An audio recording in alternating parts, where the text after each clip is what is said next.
আমাদের লড়াইয়ে এবং আমাদের দীর্ঘ দশকব্যাপী আমাদের শুধু ছাত্র নয় বরং সব রাজনৈতিক দল এবং সব রাজনৈতিক পক্ষ গোষ্ঠীর যেই লড়াই ছিল সেটাকে স্মরণ করে দেওয়ার জন্য এবং নিজেদের আগামী দায়িত্ব আবারও নিজেদের যাতে বিস্তৃত না হয় সেই জন্য আমরা বারবার শহীদদেরকে স্মরণ করব।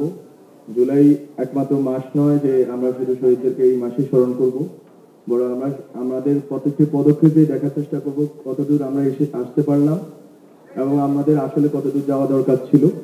বিশেষ করে বাংলাদেশে এখন যেই সংকটময় পরিস্থিতিটা আছে সেটা হচ্ছে বাংলাদেশে রাজনৈতিক দলগুলোর মধ্যে এক ধরনের বোঝাপড়া চলতেছে যে আসলে কি ধরনের রাষ্ট্র আমাদের দরকার।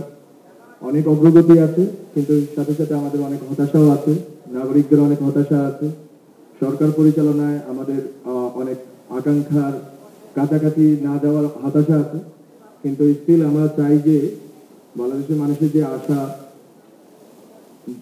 আশার জন্ম হয়েছিল সেই আশা যেন আমরা পূরণ করতে পারি। এই পথ দীর্ঘ, অনেক দিনের লড়াই।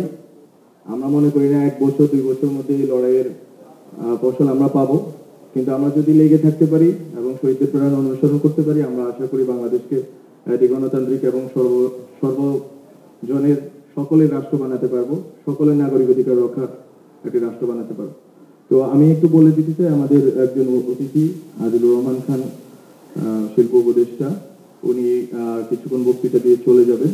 এছাড়া আমাদের মধ্যে ইতিমধ্যে আমাদের সংস্কৃতি উপদেষ্টা মোস্তফা সরোয়ার ফারুকী এসে উপস্থিত হয়েছেন।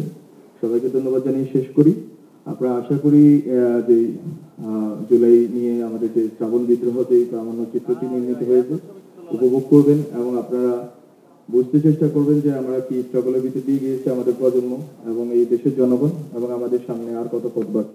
খবরের কাগজ, নিখাত, নির্ভীক, নিরপেক্ষ।